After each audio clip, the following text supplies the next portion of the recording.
করছেন বগুড়া জেলা বিএনপির ভারপ্রাপ্ত সাধারণ সম্পাদক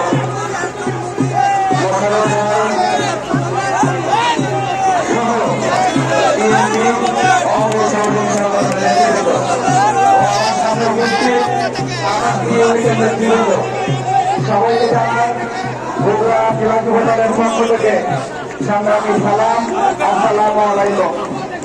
সংগ্রামী ভাইরা, আজকে এই ৪৫তম প্রতিষ্ঠাবার্ষিকী উপলক্ষে সর্বপ্রথমে স্মরণ করছি সেই মহান নেতা, স্বাধীনতার ঘোষক শহীদ রাষ্ট্রপতি জিয়াউর রহমানকে। ধন্যবাদ শেরপুর উপজেলা ছাত্রদলকে বিশাল একটি মিছিলকে অংশগ্রহণ করার জন্য। স্মরণ করছি আরাফাত রহমান তোজকে। স্মরণ করছি যারা এই দীর্ঘ ১৭ বছর আন্দোলন সংগ্রাম করতে গিয়ে গুম খুন হয়েছেন। স্মরণ করছি যারা আমাদের এই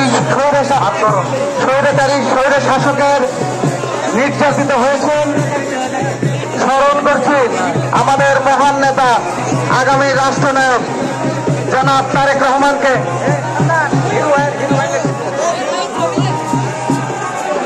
নেতৃত্বে বিশাল একটি মিছিল নিয়ে অংশগ্রহণ করছে